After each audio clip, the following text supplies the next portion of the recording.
Chick Smooth. Hey, Chick Smooth. Appreciate all the coverage that you've been doing. I've been watching your shit for a while. I just subscribed to your shit too, bro. Oh boy, here we go, you guys. Things are about to get very, very interesting in the culture. First and foremost, shout out to Max B's manager. That man is making sure that Max B is maximizing his time ever since he got out of prison. It seems like the man has not slept since he got out of prison. The man is linking up with everybody, and I mean everybody.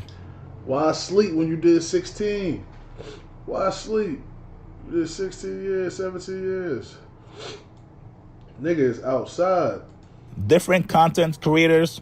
Excuse me, bro, what do you do for a living? Yo, What's up, man? what do you do for a living? I'm an entrepreneur. You're an entrepreneur? What's your name, man? Max Biggerville, New York's finest. What's going on, brother? You make music. I make everything. I manufacture. I'm a manufacturer. I got the factories. I'm like Henry Ford out this month. Henry Ford? Yeah. What's next for you? What are you working on right now? I'm working on the Purge. I'm working on a few other things. I'm working on the Coke Wave Narcos. We're working on treats to come.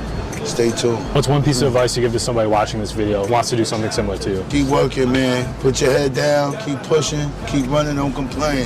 Max Biggerville, signing out. Appreciate. He's been in the studio damn near every week with French Montana, and now he's linked up with Cam and Mace, and things are about to get very serious. That's right, you guys. Looks like Cam, Mace, and Max B are now about to do some kind of business together. These guys met up last week to do an interview for Cam's show Talk with Flea. That episode is going to be dropping tomorrow on Tuesday. Now, Cameron just revealed this morning that sometime that day, they had a closed-off meeting with Cam's lawyer, Max B, his manager, and Mace. Cam posted this picture saying Westside Politics.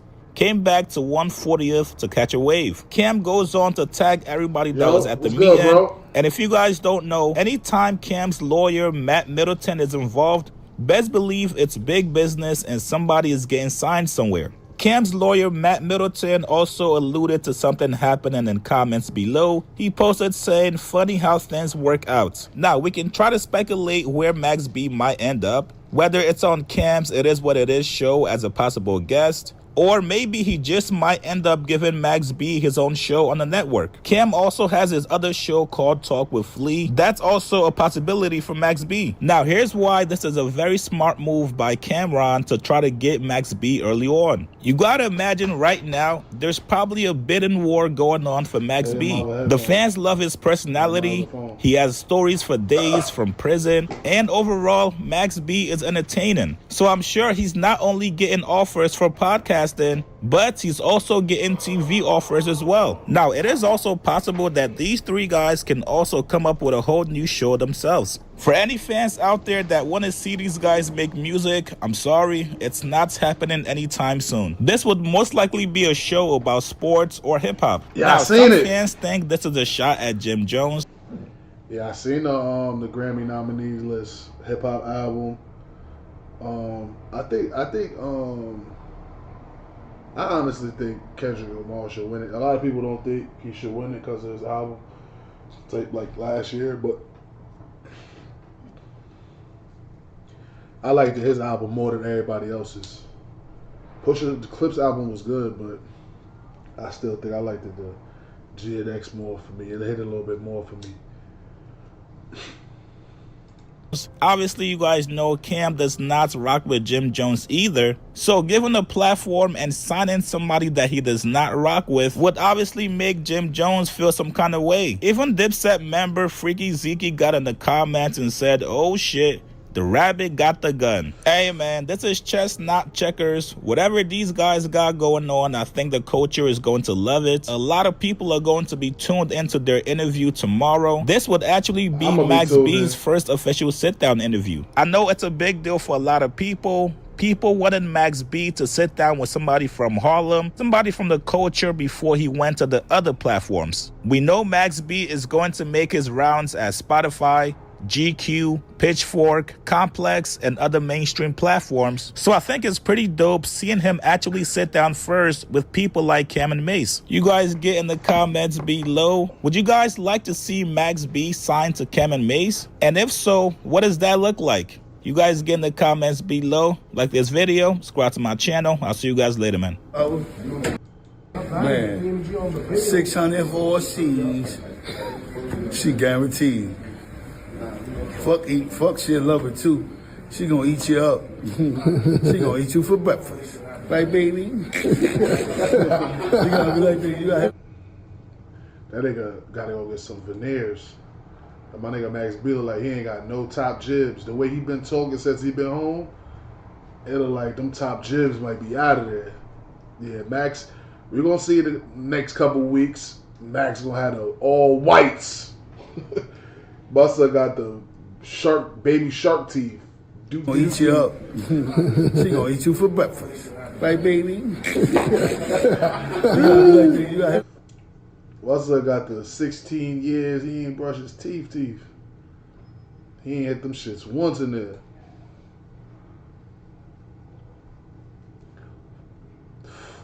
My boy bugging out. Nah, I don't take requests not on here, bro. I don't do no music on here, gang. I ain't gonna lie to you. Yeah, I ain't gonna lie. I don't do no music on YouTube. YouTube too sensitive. YouTube too sensitive.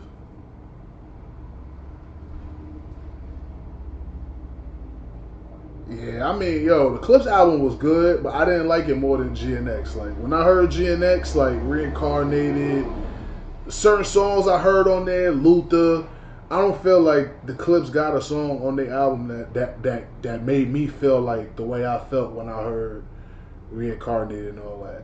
Now, the album did come out in 2024, so I get why some people might be like, damn, Kendrick won the Grammys the other time, let the other niggas eat, but my nigga, we going off what's better. I mean, to me, it's just better. To me, that shit like left a bigger impact on me than Clips album. Like, I ain't gonna lie, I think I listened to the Clips album 3 times since it came out. I done listened to GNX at least, I can't even count. Cause nigga, I be driving far, so when I be driving, I throw that shit on, knock an album out. Cass is dead. Yo, join the kick, bro. I got a lot of his, I reacted to a lot of Cass is dead. I already did. I reacted to a lot of them. I just say post them.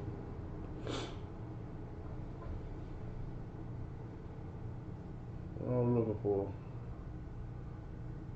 I just saw Tales of Toronto. My nigga the Crook.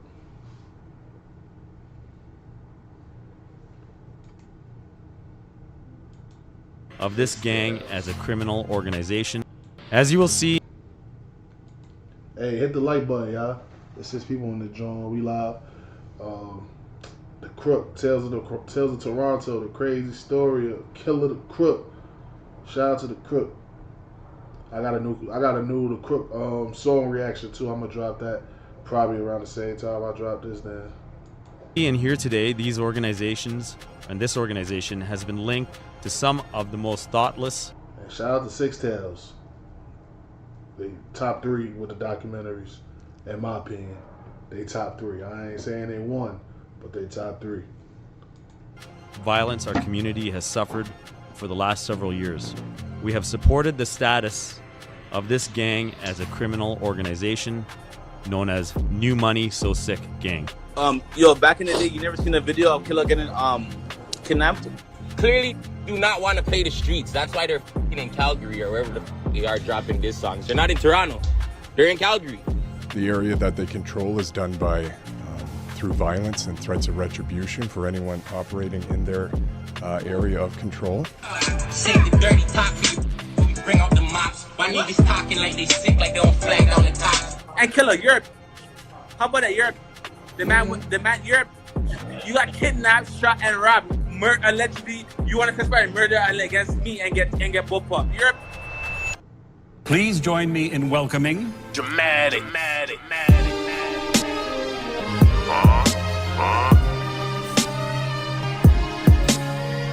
Shut all my niggas, though. How does a rising Toronto rapper, once hailed as one of the city's most talented, find himself caught in a deadly web of gang retribution and later accused of masterminding a $6.7 million jewelry heist? To the city, Killer the Crook is a gifted lyricist known for his raw storytelling and street realism, but behind the music was Christian Collins, a man shaped by trauma and survival.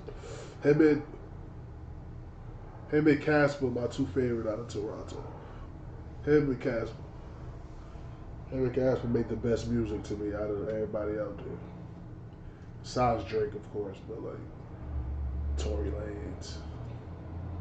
But like out of that pocket, I mean, like niggas that's in the field, like I don't want to say in the field, but that's outside, that's in Toronto, like they're my favorite. The Crook and Casper. Casper TNG. His mother was murdered when he was a child. His father was in and out of jail, and by 16, he'd already been robbed at gunpoint and left tied up. Years later, he'd survive an assassination attempt when 40 bullets tore through. Damn, niggas tied him up. Oh yeah, nigga heart cold. Nigga heart already cold. Nigga RP. Nigga said his mom passed away when he was a kid. Tied up. Years later, he'd survive an assassination attempt when 40 bullets tore through the car he was sitting in. The same pain. Sheesh. They was aiming at the driver in this joint. An assassination attempt when 40 bullets tore through the car he was sitting in. The same pain that fueled his artistry also pulled him deeper into the life he rapped about, one that would eventually tie his name to one of the biggest robberies in Canadian history. For the streets, the story only boosted his reputation. For investigators, it confirmed what they had long suspected, that Crook wasn't just rapping about crime, he was actively living it. But to understand how he ended up in that position, you have to go back to the beginning. Before we continue, a quick shout out to today's sponsor, Temu. They just dropped a crazy new promotion that's honestly too good not to miss. Coupon just by using my code DZS7565. If you haven't downloaded. Hey Temu, send a squeeze. We need it. Yeah, send us one of them Jones for niggas to put in. Send us one of them Jones.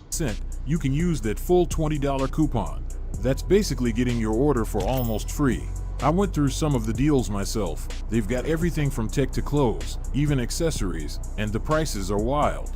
For example, there's a $30 jacket that comes down to $12 with the coupon, or a Logitech mouse that ends up costing just $4 after the discount. Even if you already have Temu, you can still claim a coupon. The spending limit's just a little higher, but it's still a crazy deal.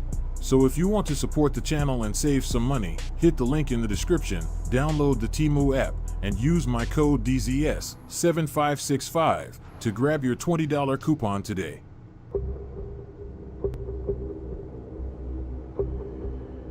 August 6, 1994, Christian Collins, better known as The Crook, was born into instability from day one. His mother was just 17 when she got caught in a cycle of stripping and heavy drug use. By age 3, she was ready to give him up to the Children's Aid Society. His father eventually took custody, but he too lived a troubled life, bouncing between the streets and a cell.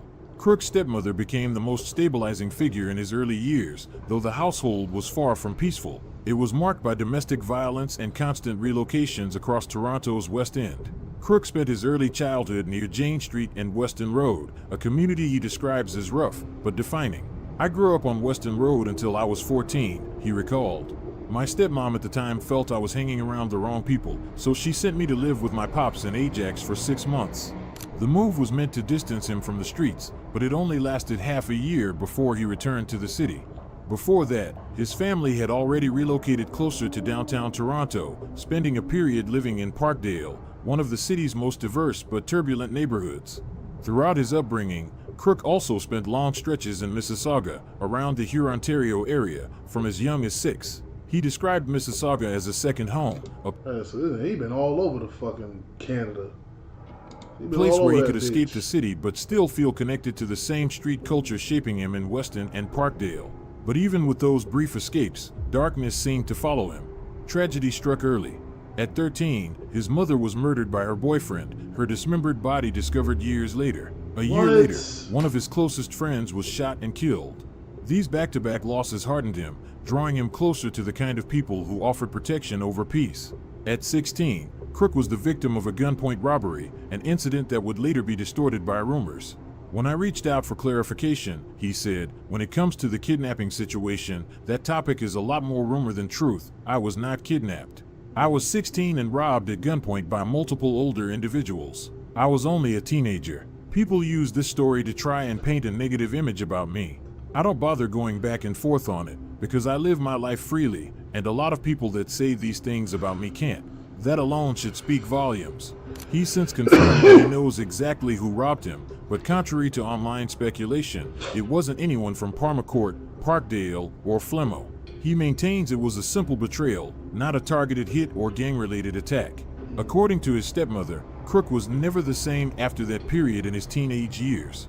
She recalled how the trauma changed him, how he started to become disinterested and gravitate toward a certain crowd of youth. His aunt echoed the same concern. She described a discernible shift in his demeanor, noting how Crook began spending more time online, bonding with people he called friends. My reservations about these connections sadly materialized, she said, because not long after, Crook became deeply involved in criminal activity. By 14, Crook's life had already taken a sharp turn. His first youth conviction for break and enter earned him probation, which he quit. That's bad drip. My son Crook be fleed out now. That's bad drip though. My son got the Snicker bar. Quickly breached. My son got A the year later chocolate came bar. a drug possession charge, followed by more probation and community service. At 16, he was caught with stolen property and sent to open custody, only to return to probation afterward. By 17, another drug charge landed him on stricter conditions, but constant breaches convinced youth workers that he was high risk and resistant to rehabilitation.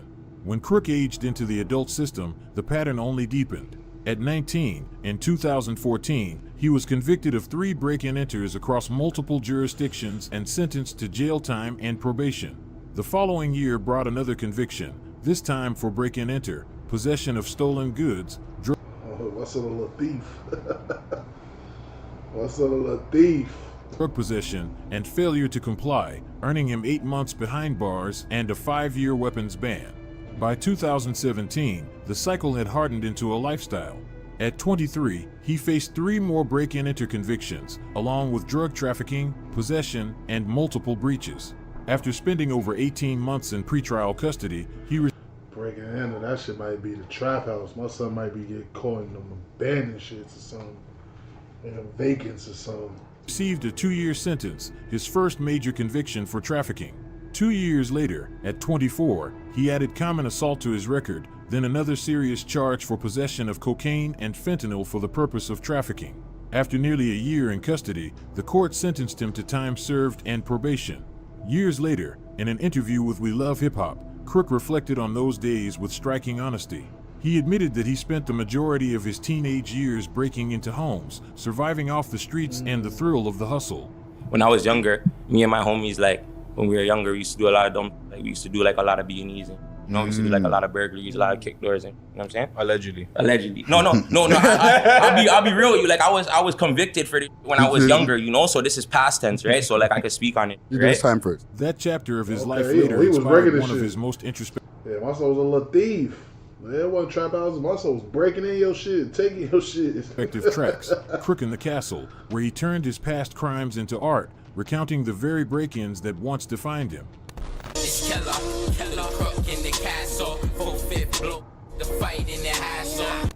Months after being released on probation for cocaine and fentanyl trafficking, Crook came dangerously close to losing his life. Outside his home, gunmen unleashed more than 40 rounds into his car, hitting him twice but somehow sparing his life. He later recalled the moment vividly. "I was in my car when I got shot," he said. "I wasn't standing outside. I didn't even feel it at first. It just felt like I got punched until about 30 or 40 minutes later. My leg and my arm got hit. It was automatic gunfire, so it all happened fast, within 10 seconds. I saw the people running toward my car and drove off as they started shooting. It was dark, they were covered, I didn't see faces." Despite the chaos, he managed to escape with his life. In a moment that showed both his humor and resilience, he later joked that what bothered him most was his ripped Amiri jeans. "I only had 2 pairs at the time," he laughed. The shooting underscored how deeply Niggas, I was only mad them niggas ripped my Marys. he was entrenched in the city's violent street politics, but it also marked a turning point, a brush with death that could have easily ended his story right there. Crook has amassed 13 criminal convictions, spanning break-and-enters, trafficking, theft, assault, and weapons breaches. To the justice system, he was a repeat offender hardened by circumstance. But to the streets, he was Killa Da Krook, a rapper whose authenticity quickly fueled his rise in Toronto's rap scene.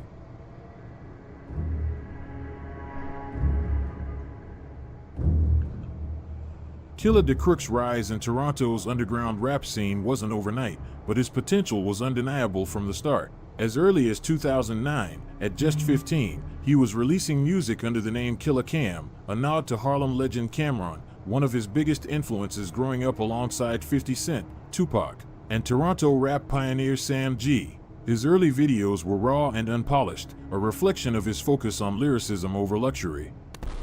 Yo, might be cold, but we colder. We ain't riders, we rollers, bullets like yoga to fold it. Pump fly your head off your shoulder. You pushing rocks and move boulders. I already told you. Backed by his crew Straight Cash and Young Staff. I love when I see niggas rapping from 20 years ago. And now I see how they on and shit. You let you know, like, nigga, you just gotta keep going. I love seeing shit like this, cause the Crook up now. Crook having his way now.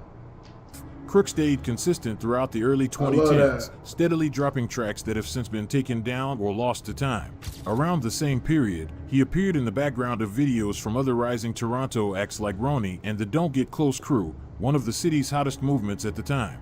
Being around them gave Crook early exposure and credibility, showing he was aligning himself with the right people in Toronto's growing rap ecosystem. Fast forward to 2017, when he finally got his big break with True Story, a track that made serious waves across the city and, for many, including myself, remains one of the best Toronto-bred records to date. It marked a clear turning point in his career, the moment when his raw storytelling began earning him recognition beyond his block. In the song, he raps, "This is true story. Don't give a f about your niggas or which block you're from. How much shots you beat, or how much rocks you slung. My niggas came from the gutters, so we know the slums. We ain't new to guns and we ain't new to drugs. So if you really want that action, come and get you some." Making it clear his lyrics weren't for show. They reflected what he saw, lived, and survived. This marked his true entry into Toronto's fiercely competitive underground market, where music and street politics often blurred together. Before long, those same ties would spark a volatile feud with his former friends, one that would spill far beyond the music. In 2021, a major controversy shook the city's rap scene when Crook released a diss track aimed squarely at rival artist Sick People, a well-known figure from Parma Court and a member of the 10 Times movement. The song, titled Talk Facts, a remix of New York drill rapper D-Thing's viral hit, wasn't just a musical jab, it was a declaration of war. The beat itself sampled the 2011 hit record, Somebody That I Used to Know, a hauntingly fitting choice, since Sick People was someone that Crook used to know. In the track, he taunted Sick People over his own shooting incident, claiming he was left begging police for help after being shot in the leg, and took aim at several fallen 10 Times members like Lotto Max, who police said was targeted and killed in a 2015 drive-by shooting. Try and turn that boy top to a drop. We get the location, we making it hot. All on my dick, you a fan or a op? Talking about Killer got shot, but won't talk about when he got shot. Them bullets so hot, made him scream for the cops. In response, Sick People dropped his own diss track over the same beat. In the song, he referenced the 2019 assassination attempt on Crook's life, claiming that his side was responsible for the shooting and warning that next time he won't survive. He also accused Crook of being a snitch, alleging he was the only one who walked free following his arrest during the Project Sunder takedown. The track didn't stop there. Sick People name-dropped several New Money So Sick gang members, including Syph, Littles, and Green Eyes, further escalating tensions between the two camps. Killer the cab, selling that bag, she better not lack. Next time we do, you ain't coming back. On the freeway, that boy almost crash. Kill yourself, Kurt Cobain. How you the only one to home on the raid? And Killer got shot us, and Liz got shot us, and Green Eyes got shot us. Syph didn't even wanna come home. If I'm a fan, he's a groupie. To the pussy ass not to steal me. Where he's from, that man is a goofy. Shook a 5 and 10 in the hoopty. You got shot like I got shot. Difference is you got kidnapped and robbed. And the critic got jammed in box. And I know that you eat box. What the boy? I'll go more into detail about this gang feud and Project Sunder later in the video, but days after the diss tracks dropped, the back and forth between Crook and Sick People lit up the city's rap scene, flooding comment sections and Reddit threads with speculation. But what started as lyrical warfare quickly turned into real controversy.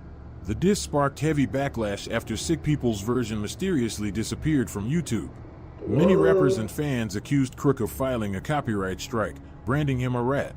Crook later addressed the accusations in an interview, insisting he had nothing to do with the removal and suggesting someone else might have used his name to make a false claim. There was rumors that you were taking down people's songs as well. Yeah, of course. So to clear that up too, because you know, you know the real, fab. They're gonna say whatever they want to say, fab. You get what I'm saying? But listen, bro. That's not even, at the time, I didn't even own the rights to the beat.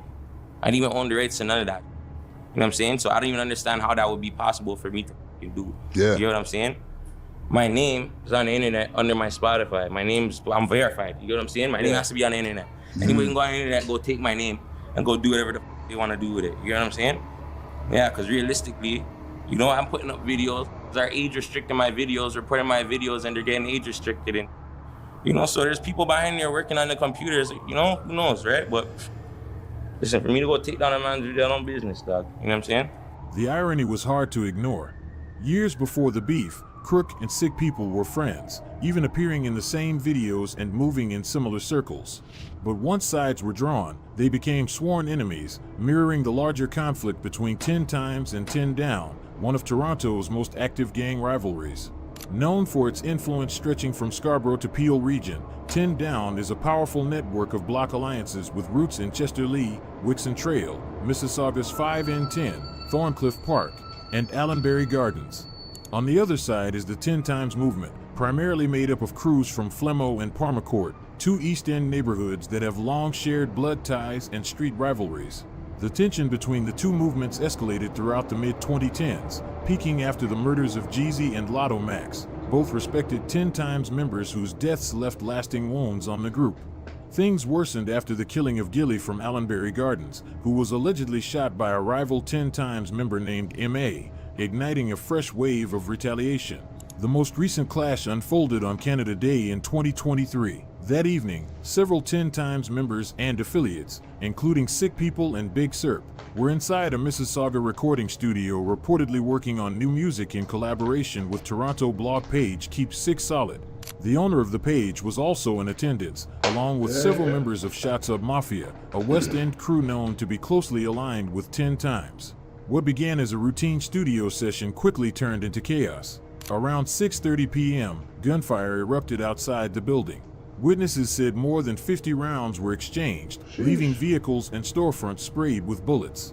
A leaked video from the aftermath showed one man lying wounded on the ground outside the entrance. When police arrived, they found more victims suffering from gunshot wounds. 3 men were rushed to trauma centers across the GTA, one in life-threatening condition, while a 4th victim made his own way to a local hospital. Among the injured was Keep Sick Solid's owner, who was caught in the crossfire and struck by a stray bullet. Investigators later confirmed the shooting was targeted, but none of the victims cooperated with police. A stolen white Ram pickup truck believed to have been used by the suspects. Damn, niggas clap Keep Sick Solid. I follow that Instagram page. Niggas clapped him. Shit up. Oh, this shit up. Cooperated with police. A stolen white Ram pickup truck believed to have been used by the suspects was later discovered abandoned in Caledon. In the days that followed, speculation spread quickly. Though Crook wasn't anywhere near the studio that night, he appeared in photos taken shortly after the shooting, posing with several 10 Down members, including Syph.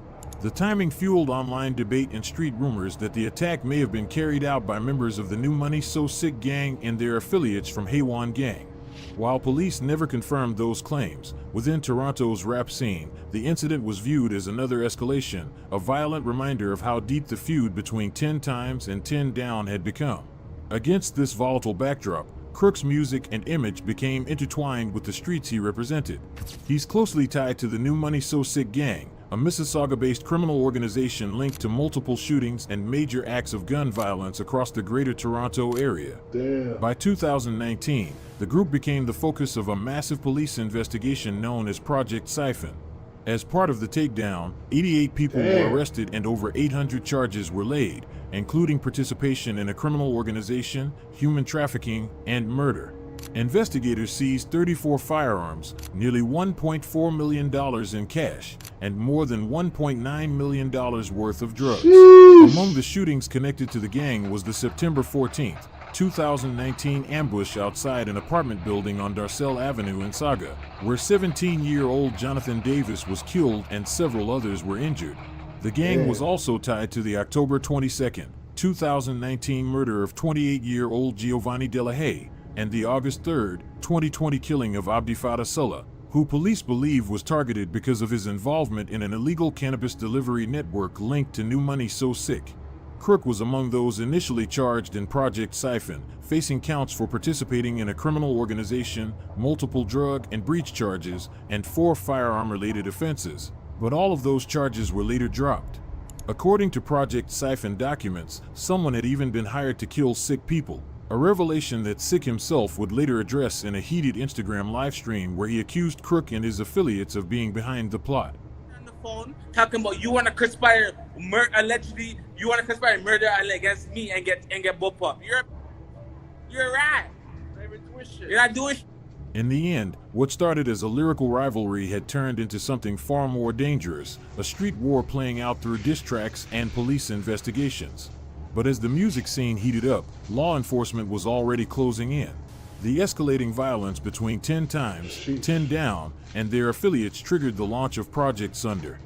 Sunder is a massive year-long investigation that began in the fall of 2019 targeting the Egg West Crips, one of the city's most active street gangs. The operation brought together Toronto Police and several other law enforcement agencies across Ontario in what would become one of the largest anti-gang operations in the province's history.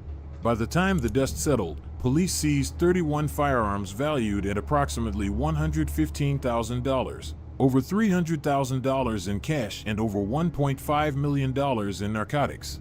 According to investigators, the operation successfully dismantled the hierarchy of the Egg West Crips, and many of its key leaders were among those arrested.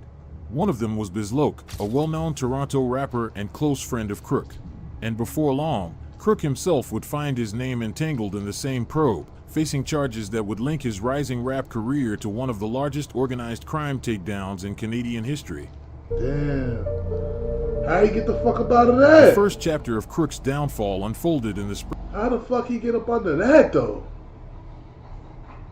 Spring of 2020, just months after he had been released from jail. He'd spent several months behind bars on 5 firearm-related charges after police raided his residence in 2019, shortly after he filmed a music video. During the search, investigators found multiple guns, setting off yet another chapter in his long-running battle with the law. When he walked free, it didn't take long for him to fall back into the same cycle. Between March and April 2020, Crook was running trips from Toronto to Mchigine First Nation on Manitoulin Island. Wiretaps caught his voice plotting, bragging, calculating. He knew the prices up north were double what they were back home. He timed his visits around government check days, moving small amounts of cocaine and crack, selling gram by gram. On one call, his frustration slipped through. The price of a kilo had jumped from $42,000 to $53,000. "I can't front nobody," he explained. Even though the hike cut into his profit, he kept his prices steady for customers. Police tracked his phone data, watching him travel north in late March, then again in mid-April. On April 18th, the OPP set their trap.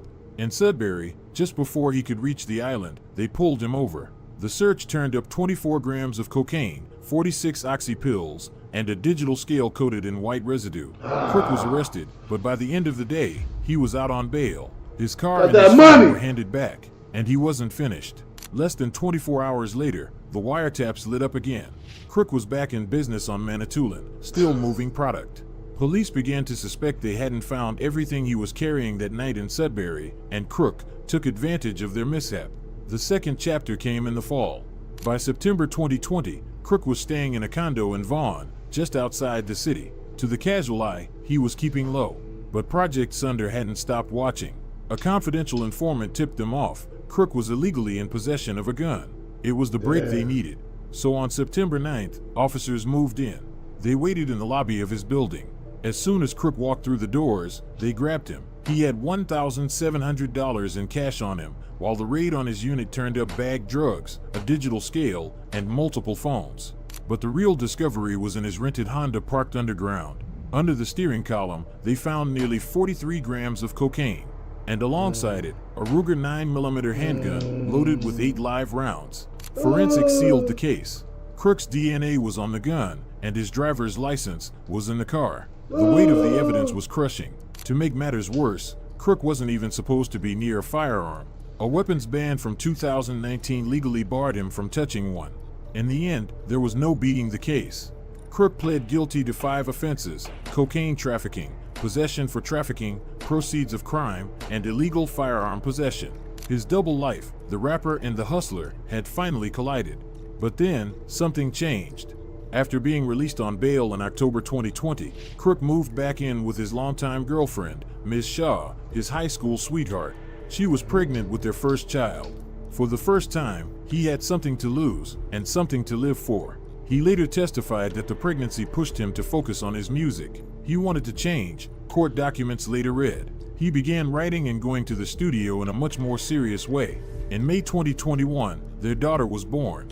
Fatherhood grounded him. His raps began to sound different, more reflective, less reckless. He talked about making music as a business. You could hear the shift in tone. He was chasing something bigger than respect in the streets. Fast forward to October 2023, Crook, now 29, stood in court again. This time, before Justice Michael Code of the Ontario Superior Court. Despite his long record, Justice Code saw signs of rehabilitation, a young father trying to rebuild his life through music. In a rare show of leniency, the judge handed him a conditional sentence of 2 years less a day to be served under house arrest with community service.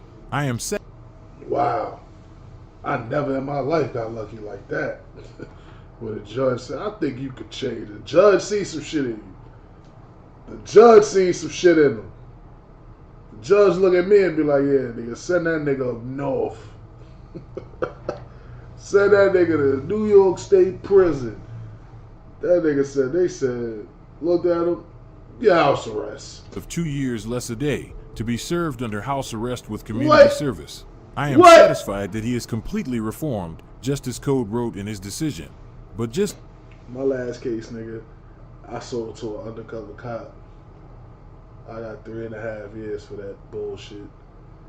Sold to an undercover cop. Set up by somebody close to me. My son got caught with the hammer, 43 grams. God damn. Some nigga just got good luck. I ain't never had that. He said my ass straight up though. Days later. That faith would be tested after Crook's name surfaced yet again, this time tied to one of the biggest luxury watch heists in Canadian history.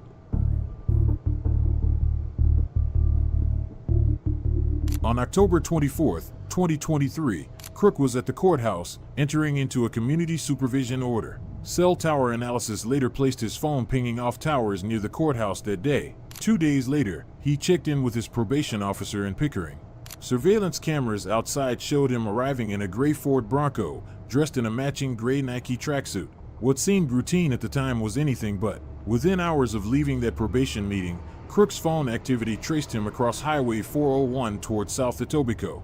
At 3:10 p.m., cameras at a Home Depot on North Queen Street caught him on video, still in the gray tracksuit, hood up, mask on. He bought 2 packs of DeWalt heavy-duty walkie-talkies, 4 radios in total. He didn't walk back to his Bronco alone. Someone in a black BMW SUV picked him up, looped the lot, then dropped him back at the Bronco. A subtle move, but investigators would later piece every move together. By October 27th, the setup was already in motion. Surveillance inside 119 Spadina Avenue, the downtown building where Distinctive Time operated, showed 2 men scoping the 6th floor. One wore a black hoodie, the other, disguised in FedEx gear, held a yellow walkie-talkie. They rang the buzzer, posing as couriers, but no one answered. They left empty-handed. 3 days later, on October 30th, at 1:45 p.m., the suspects returned, dressed exactly the same. The FedEx man carried a small cardboard box, claiming it was a delivery. As soon as the door cracked open, the second suspect in the black hoodie and balaclava rushed in, guns drawn. They tackled several employees to the floor and bound them with duct tape. The delivery box was no delivery at all. Inside were reusable shopping bags meant to carry loot. The target was clear, the massive safe holding cash and high-end watches. The owner himself, under the gun, opened it. The heavy door swung open to reveal rows of Rolexes, Patek Philippe's, and Audemars, each worth tens of thousands of dollars. One by one, Sheesh. They hit a lick. What? Rolex opened it. The heavy door swung open to reveal rows of Rolexes, Patek Philippe's, and Audemars, each worth tens of thousands of dollars. One by one, Rolexes and other luxury timepieces were stuffed into bags and boxes. Hit them niggas with the fab. Just throw it in the bag. The haul was staggering. 155 watches, warranty cards, and cereals included, plus $200,000 in cash. In total, $6.7 million. What? In a rush, mistakes were made. The cardboard box was left behind. Inside, a Home Depot receipt for the walkie-talkies, and a medical mask. God. Forensic scientists later tested them. On the balaclava. Oh my God. How do you make a fucking mistake like that? Yo, it be little things, bro. It be the little things, bro. The receipt, though? Nah, not the receipt. Lava, DNA results came back. It was greater than 1 trillion times more likely to be Crook than anyone else. The mask too carried his genetic fingerprint.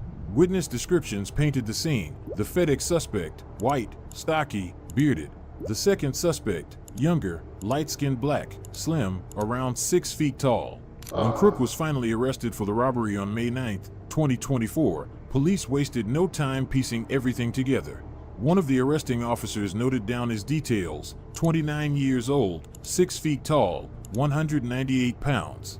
During the search of his residence, investigators seized his cell phone and a gray Nike tracksuit top, nearly identical to the one worn by the man spotted at Home Depot on October 26, 2023. Parked in the garage was a Mercedes-Benz. Surveillance officers had already seen Crook behind the wheel of that same car just days before. When they searched the trunk, they found a pair of white Nike Air Force Ones, a black balaclava, and gray Nike track pants, the same outfit captured on surveillance in the days leading up to the heist. It was also a near-perfect match to the man seen in footage from the robbery. To police, the evidence was damning. To Crook's defense, it was too convenient. His lawyer, Kim Schofield, known for representing several high-profile Toronto rappers, argued that Crook was being framed. It is strange and perplexing, she told the court in July 2024, that the very items linking Crook to the robbery are literally delivered in a box. She claimed someone had planted the evidence to implicate him, and that the walkie-talkies were simply props for a music video. Months earlier, I mean, hey, that's a good spinoff. That's a good spinoff. In December 2023, Crook had stood before Justice Michael Code, asking for permission to travel abroad to promote his music career. The judge denied the request but encouraged him to stay on the right path, saying, "You need to keep up the really good work you're doing and get further down the path." When Crook appeared again after the robbery arrest, Code's tone was different, disappointed, but not without hope. He revoked the conditional sentence, ordering Crook to serve the remaining 15 months in custody. "I hope it's not that I was wrong," the judge said. "I hope it's just that I was too soon." He reminded Crook of the moment he broke down after seeing his 3-year-old daughter in court. "You were really upset," Code said softly. "Be a man. Be strong." Then, with a final note that lingered in the air, "I still have hope for you." Outside the courthouse, Crook stayed silent, but later, in a private text exchange with the Toronto Star, he opened up about the weight of it all. "I don't know one person that really lives this life. That wouldn't take a way out if it was that easy. But this life follows you, and it shows no mercy." You ain't lying. After spending 15 months in custody, Crook was released on bail under strict conditions, wearing an ankle monitor and reporting regularly while waiting for trial. But even under watch, he didn't fade from the scene. Instead, he doubled down on his music. He dropped Who Decides War, his most polished and personal project yet, an album that blended introspective storytelling with standout features from artists like Skilla Baby and Northside Benji. That momentum carried him into 2024 when he signed a deal with Warner Music Who Canada, a besides milestone War? few from his background ever reach. Then, in October 2025, came the moment that could have ended everything. Crook stood trial for one of Canada's largest luxury watch heists. The case gripped Toronto, but on October 22, 2025, Ontario Superior Court Justice Sheila Ray cleared him of all charges.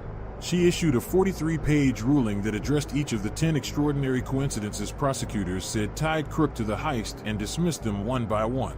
The walkie-talkies he bought at Home Depot days before the robbery? The judge ruled it was entirely plausible he purchased them for use in a music video, not a robbery. The box with the walkie-talkie receipt left at the crime scene? She found it unlikely that perpetrators of such a calculated heist would carry incriminating evidence into the building. The balaclava and mask that tested positive. She said, for niggas to hit a lick that nature, you can't be a stupid motherfucker. So she fell for the. I'm not saying she fell for it because I don't want to say my son did that, but hey, she must think niggas ain't a little dumb or niggas don't make a little mistakes. Yeah, W Judge. W Judge. I fuck with her. I fuck with the judge. Positive for Crook's DNA? Again, Ray found it reasonable that those items had been discarded separately, not intentionally planted or used in the crime. She went further, rejecting the Crown's claim that his resemblance to one of the masked suspects meant guilt. There are thousands of people in Toronto who look like him, she wrote, noting the weakness of the eyewitness identification. As for the white shoes in his car, she said they were common and unremarkable. The cash found in his home? Not suspicious. Lots of people pay for things in cash, she said, refusing to accept the Crown's suggestion that it reflected criminal behavior. Even his interest in luxury watches didn't move her, especially since none of the stolen Rolexes were ever recovered from his possession. In the end, Ray concluded that the prosecution's case relied on speculation, not certainty. Despite the Crown's attempt to weave 10 coincidences into a story of guilt, she said the evidence failed to prove beyond a reasonable doubt that Crook was involved. Her decision ended with a rare statement of confidence that the evidence simply did not meet the threshold for conviction. Wow, for Crook, the ruling was fire. more than just a legal victory. It was vindication, the clearing of his name after years of public scrutiny and media portrayal. Now acquitted, he walks free, ready to decide, once again, who writes his story. That was fire. Shout out to the judge, nigga. She a real one. She a real one for sure. Y'all going on Kick now, y'all. Follow the Kick. We going live on Kick. Go off this YouTube shit. You hear me?